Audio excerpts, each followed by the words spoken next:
तो hello students, आज से हम देखने वाले हैं जीपेट एग्ज़ाम के बारे में। तो जीपेट जो एग्ज़ाम होता है आपका, तो उसके कंप्लीट जो पीवाईक्यू पेपर होंगे उनको सॉल्व कराया जाएगा इस चैनल पर। तो बने रहिए इस चैनल पर। और आज हम जीपेट 2024 का complete question paper with answer की के साथ डिस्कस करने वाले हैं। तो स्टूडेंट्स बने रहिए इस चैनल पर और इससे लाइक करिए, सब्सक्राइब करिए, जिससे कि आपके पास नोटिफिकेशन आती रहें। तो हम देखते हैं सेक्शन ए का फर्स्ट क्वेश्चन। दोस्तों हम बता दें कि हम इस वीडियो लेक्चर में जो सेक्शन ए होता है ना, उसके 25 क्वेश्चन जो हैं उनको कंप्लीट डिस्कस कर लेंगे। फिर अनदर वीडियो में सेक्शन बी के और ऐसे ही सेक्शन सी और डी और ई तक सारे जो 100 क्वेश्चन हैं वो डिस्कस कर लेंगे। तो सेक्शन ए के आज हम 25 क्वेश्चन को डिस्कस करने वाले हैं। तो देखते हैं फर्स्ट क्वेश्चन क्या है। फर्स्ट क्वेश्चन पूछा गया है स्टूडेंट्स, फर्स्ट क्वेश्चन है the below structure represent the drug. तो ये जो स्ट्रक्चर दिया गया है वो कौन सी ड्रग का है ये पूछ रहा है इसमें। तो ये जो ये स्ट्रक्चर है वो कौन सी ड्रग इसमें से हो सकती है। तो इसका जो राइट ऑप्शन क्या हो जाएगा, आपका राइट ऑप्शन हो जाएगा ऑप्शन डी। दोस्तों ऑप्शन जो डी है, आइसोप्रेनालिन का ये स्ट्रक्चर है, ये राइट हो जाएगा। नेक्स्ट क्वेश्चन देख लेते हैं।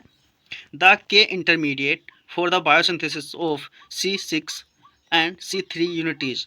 तो इसमें कह रहा है कि जो इंटरमीडिएट होता है biosynthesis of C6 and C3 unit, तो किसका होता है। तो स्टूडेंट्स जो क्वेश्चन 2 है उसका राइट आंसर क्या हो जाएगा, सिक्मिक एसिड। ऑप्शन थर्ड जो है सिक्मिक एसिड का जो के इंटरमीडिएट होता है बायोसिंथेसिस के लिए, तो C6 और C3 यूनिट होती है। नेक्स्ट क्वेश्चन देख लेते हैं, क्वेश्चन थर्ड। क्वेश्चन थर्ड में क्या पूछा गया है, अकॉर्डिंग टू द सार ऑफ क्लोरोक्वीन इलेक्ट्रॉन।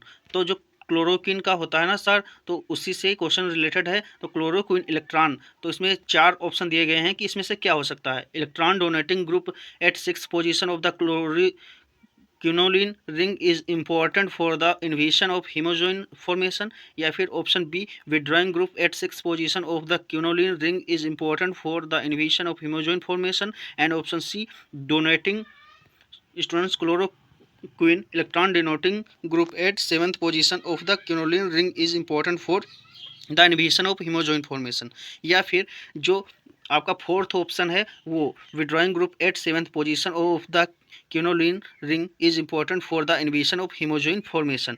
तो इसमें से कौन सा ऑप्शन राइट हो सकता है। तो जो क्वेश्चन नंबर जो 3 है उसका राइट ऑप्शन हो जाएगा स्टूडेंट्स ऑप्शन डी। तो ऑप्शन डी जो है withdrawing group at 7th position of the quinoline ring is important for the इन्वेशन of hemozoin formation. Next question देख लेते हैं, coating of Eudragit Ne40D on tablets is done to prepare. क्या किसके लिए ये डन की जाती है, मतलब जो कोटिंग होती है Eudragit Ne40D on tablets is done to prepare, कि कौन सी इसमें से ड्रग टेबलेट्स होती हैं उनको प्रिपेयर करने के लिए ये कोटिंग की जाती है। क्या बक्कल टेबलेट्स के लिए, या फिर सबलिंगुअल, या फिर CR टेबलेट, या फिर IR टेबलेट्स। तो क्वेश्चन नंबर 4 का राइट आंसर क्या हो जाएगा, ऑप्शन सी CR टेबलेट्स के लिए ये की जाती हैं। नेक्स्ट क्वेश्चन देख लेते हैं ऐसे ही। The dried juice of Pterocarpus marsupium belong to the family Rosaceae. Students option दिया गया है रोजेसी, या फिर ट्रेसी, या फिर लिलिएसी, या फिर लेगुमिनेसी। तो इसका राइट आंसर क्या हो जाएगा, आपका क्वेश्चन 5 का राइट आंसर हो जाएगा ऑप्शन डी, लेगुमिनेसी फैमिली से पेट्रोकार्पस जो होता है, टेरोकार्पस मार्सुपियम जो होती है उसकी फैमिली जो होती है लेगुमिनेसी फैमिली होती है। देन नेक्स्ट क्वेश्चन देख लेते हैं, examples of BCS classification class third drug are. तो जो क्वेश्चन पूछा गया है वो BCS क्लासिफिकेशन यानी कि बायो फार्मास्यूटिकल क्लासिफिकेशन सिस्टम जो आपने पढ़ा था, उसका जो थर्ड क्लास होता है ना, फोर्थ क्लास में डिवाइड होती है, first class, second class, third class and fourth class. तो इसमें पूछा गया कि इसमें से कौन सा ऑप्शन जो है राइट है थर्ड क्लास की ड्रग के लिए। तो क्या ऑप्शन ए जो है दिया गया है टेक्सोल, एलर्जिक एसिड, एस्पिरिन, या फिर option B chloroquine, diltiazem and metoprolol, and option C acyclovir, atenolol, captopril, या फिर ऑप्शन डी एस्पिरिन, पैरासीटामोल और एमोक्सिसिलिन। तो राइट आंसर क्या हो जाएगा आपका, क्वेश्चन 6 का राइट आंसर हो जाएगा ऑप्शन सी। तो जो एसाइक्लोविर, एटेनोलोल, केप्टोफ्रिल और जो रेंटिडीन वगैरह होते हैं, तो वो जो होते हैं थर्ड क्लास BCS क्लासिफिकेशन की ड्रग होती हैं। तो जो आपका राइट आंसर क्या हो जाएगा, राइट आंसर हो जाएगा ऑप्शन सी। नेक्स्ट क्वेश्चन देख लेते हैं स्टूडेंट्स, क्वेश्चन क्या है, chikusetsu saponin is present in. Chikusetsu saponin is present in, या फिर सिनेगा में, ऑप्शन ए है सिनेगा में, या फिर जिनसंग में, या फिर क्यूलिया में, या फिर लिकोरिक में। तो क्वेश्चन नंबर 7 का राइट आंसर क्या हो जाएगा? ऑप्शन बी, जिनसिंग में। तो ऑप्शन जो है आपका बी राइट हो जाएगा क्वेश्चन नंबर 7 का। जिनसंग में जो होता है चिकुत्सेत्सु सेपोनिन प्रेजेंट होता है। नेक्स्ट क्वेश्चन देख लेते हैं। Schedule T of drug and cosmetic rule 1945 deal with. जो शेड्यूल टी की ड्रग होती हैं according to drug and cosmetic rule 1945 की तरह, तो वो मतलब किसके लिए होती हैं? क्या ऑप्शन ए है जीएमपी फॉर होम्योपैथी मेडिसिन के लिए, या फिर जीएमपी फॉर एएसयू ड्रग, यानी कि स्टूडेंट्स जीएमपी का मतलब होता है goods manufacturing product, and ASU का मतलब हो जाएगा आपका आयुर्वेदा सिद्धा यूनानी ड्रग। तो क्या ऑप्शन बी में है जीएमपी फॉर एएसयू ड्रग, या फिर जीएलपी यानी कि good laboratory practices and requirement of premises and equipments के लिए, या फिर जीएमपी फॉर फार्मास्यूटिकल प्रोडक्ट्स। तो ऑप्शन जो आपका है ऑप्शन बी राइट हो जाएगा स्टूडेंट्स। क्वेश्चन नंबर 8 का जो शेड्यूल टी की ड्रग होती है ना, वो किसके लिए होती हैं? जीएमपी यानी goods manufacturing practices for ASU, यानी कि आयुर्वेदा सिद्धा यूनानी ड्रग की मैन्युफैक्चरिंग के लिए ये शेड्यूल टी किया जाता है। और शेड्यूल एम क्या होता है? वो फार्मास्यूटिकल प्रोडक्ट की मैन्युफैक्चरिंग के लिए होता है। तो इसमें जो राइट आंसर हो जाएगा आपका क्या हो जाएगा? Option B. नेक्स्ट क्वेश्चन देख लेते हैं। Which one of the following enzymes comprises a major part of enzyme linked receptor. तो इसमें पूछ रहा है कि कौन सा इसमें से फॉलोइंग एंजाइम है जो कंप्राइजेस अ मेजर पार्ट, जो मेजर पार्ट होता है एंजाइम लिंक्ड रिसेप्टर का। तो क्या ऑप्शन ए हो जाएगा आपका? ऑप्शन ए में क्या है? Receptor serine phosphatase, and option B में है receptor tyrosine kinase, and option C में है receptor histidine kinase, and option D में है रिसेप्टर थ्रियोनिन फॉस्फेटेज। तो क्वेश्चन नंबर जो 9th है, 9th का ऑप्शन जो है आपका ऑप्शन बी राइट हो जाएगा स्टूडेंट्स। रिसेप्टर टायरोसिन काइनेज जो होता है एक मेजर पार्ट होता है एंजाइम लिंक्ड रिसेप्टर्स का। तो ऑप्शन बी जो है राइट हो जाएगा। नेक्स्ट क्वेश्चन देख लेते हैं। Spin quantum number, spin quantum number जिसे हिंदी में क्या बोलते हैं? स्पिन चक्रण संख्या, जो कि ऑफ 13 कार्बन NMR इज। तो इसमें कौन सी हो सकती है? 13 कार्बन के लिए जो है स्पिन क्वांटम नंबर कितना होता है वो बताना है। तो क्या ऑप्शन ए में पूछा है 1/4, एंड ऑप्शन बी में है 3/2, ऑप्शन सी में है 1/3, एंड ऑप्शन डी में है 1/2। तो क्वेश्चन नंबर 10 का राइट आंसर क्या हो जाएगा? Option D. ऑप्शन डी जो है आपका राइट हो जाएगा। स्पिन क्वांटम नंबर जो होता है कार्बन 13 का, तो वो होता है 1/2। नेक्स्ट क्वेश्चन देख लेते हैं। During compression of tablets dwell time is. तो टेबलेट के कंप्रेशन के समय जो ड्वेल टाइम होता है वो क्या होता है, वो पूछा गया है। इसमें ऑप्शन ए में दिया गया है students time it takes for the punches to eject tablet under the primary compression rollers. Option B में पूछा दिया गया है time it takes for the punches to eject the tablets, and option C में दिया गया time it takes for the punches to stop moving vertically and to achieve maximum penetration in the die under the primary compression rollers, and option D में है time it take for the punches to punch tablets। तो आपका question 11th जो है उसका right answer क्या हो जाएगा? Option C. जो ऑप्शन सी है आपका वो राइट हो जाएगा। ऑप्शन सी राइट हो जाएगा। Time it take for the punches to stop moving vertically and to achieve maximum penetration in the die under the primary compression rollers. तो क्या होता है ये? During compression of tablet dual time क्या होता है, ये इसकी डिफिनेशन हो जाएगी। नेक्स्ट क्वेश्चन देख लेते हैं स्टूडेंट्स। क्वेश्चन नंबर 12 क्या पूछा है? क्वेश्चन नंबर 12 है the starting raw material for synthesis of lignocaine gel. जो होता है लिग्नोकेन जेल, जिसे हम एनेस्थीसिया की तरह भी यूज कर सकते हैं। तो लिग्नोकेन जेल जो होता है उसकी सिंथेसिस के लिए जो स्टार्टिंग मटेरियल क्या होता है उसको बताना है। ऑप्शन ए में है 4 क्लोरोबेंजिल साइनाइड, या फिर ऑप्शन बी में है 2,6 जाइलिडीन, एंड ऑप्शन सी में है para nitro acetophenone, and option D में है 4 अमीनो 3 नाइट्रोनिसोल। तो क्वेश्चन नंबर 12 का राइट आंसर क्या हो जाएगा student? Option B 2,6 xylidine. Xylidine ये राइट आंसर हो जाएगा। ये प्राइमरी स्टार्टिंग मटेरियल होता है सिंथेसिस ऑफ लिग्नोकेन के लिए। तो नेक्स्ट क्वेश्चन देख लेते हैं ऐसे ही। The Wilson disease is a rare inherited disorder due to accumulation in brain, liver and other vital organ of। तो क्या पूछा गया है question, the Wilson disease is a rare inherited disorder due to accumulation in brain, liver and other vital organ. तो किसकी कमी से हो जाता है विल्सन्स डिसीज? क्या ऑप्शन ए आयोडीन, या फिर ऑप्शन बी कैल्शियम, या फिर option B C iron and option D copper. तो क्वेश्चन नंबर 13 का राइट आंसर क्या हो जाएगा? Option D copper. कॉपर जब हमारे शरीर में कम या ज़्यादा होता तब विल्सन डिसीज हो जाती है।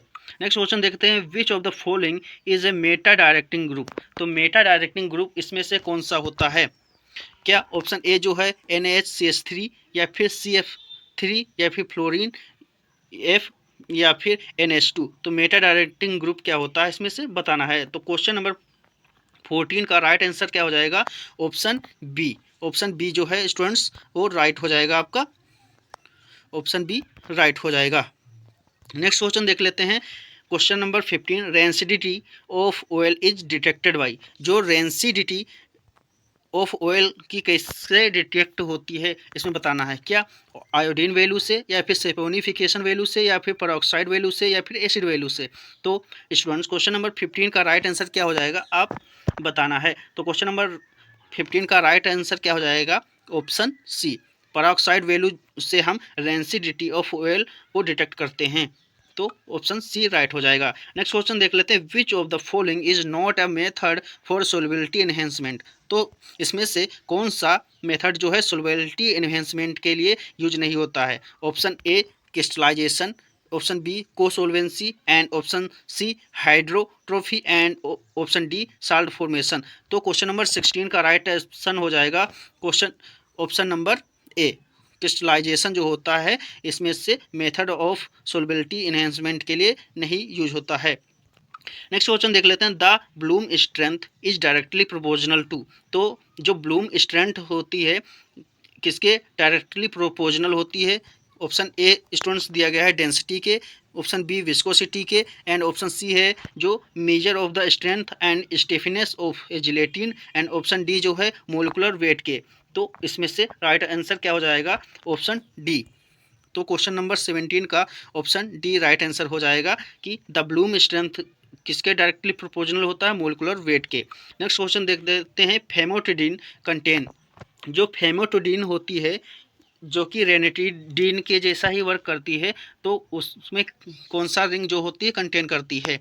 तो ऑप्शन ए है पायरोल रिंग, ऑप्शन बी है furan ring, and option C है imidazole ring, and option D है थायाजोल रिंग। तो क्वेश्चन नंबर 18 का राइट आंसर क्या हो जाएगा स्टूडेंट्स? आपको बताना है। तो क्वेश्चन नंबर 18 का राइट आंसर हो जाएगा ऑप्शन डी, जो थायाजोल रिंग होती है ना वो कंटेन करती है फेमोटिडीन ड्रग। तो नेक्स्ट क्वेश्चन देख लेते हैं, what is the best time to collect the medicinal bark material. तो मेडिसिनल बार्क मटेरियल को कलेक्ट करने के लिए कौन सा बेस्ट टाइम होता है? ऑप्शन ए है आफ्टर द लीफ फॉल्स, जब लीफ मतलब पेड़ से जो पत्तियां होती हैं वो गिरने के बाद, या फिर पोस्ट फ्लोरिंग, या फिर प्री फ्लोरिंग, या फिर बिफोर द लीफ फॉल्स। तो इसमें से कौन सा ऑप्शन जो है राइट हो सकता है किसके लिए? Collecting for the bark material of medicinal value के लिए। तो कौन सा टाइम बेस्ट होता है वो बताना है। तो क्वेश्चन नंबर 19 का ऑप्शन जो है ए राइट हो जाएगा, आफ्टर द लीफ फॉल्स जो होता है बेस्ट टाइम होता है जिसमें हम कलेक्ट कर सकते हैं मेडिसिनल बार्क मटेरियल को।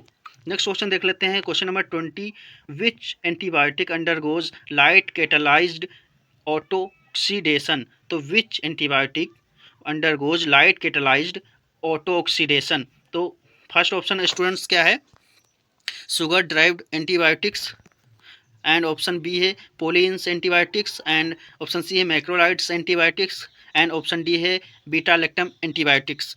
बीटा लैक्टम का मतलब होता है स्टूडेंट्स जिसमें बीटा लैक्टम रिंग प्रेजेंट होती है, और ऑप्शन सी में जो है मैक्रोलाइड्स, इसमें 14 to 16 जो होते हैं कार्बन्स होते हैं, मतलब लॉन्ग चेन होती है। और ऐसे ही पोलिन्स का मतलब जिसमें जो डबल बॉन्ड की बहुत लंबी चेन होती है उसमें वो एंटीबायोटिक्स। और शुगर ड्राइव्ड एंटीबायोटिक मतलब जिसमें शुगर मोलिक्यूल प्रेजेंट होते हैं। तो ये सारी ड्रग होती हैं एंटीबायोटिक। तो इसमें से पूछा गया है which antibiotic undergoes light catalyzed auto oxidation. तो लाइट कैटालाइज्ड ऑटो ऑक्सीडेशन इसमें से कौन सी एंटीबायोटिक के अंदर होता है? तो जो आपका ऑप्शन क्या हो जाएगा 20 का राइट आंसर ऑप्शन बी, जो पोली इंस एंटीबायोटिक होती है ना, वो लाइट कैटालाइज्ड ऑटो ऑक्सीडेशन करती हैं। नेक्स्ट क्वेश्चन देख लेते हैं, size of A pilot plant बेच इज।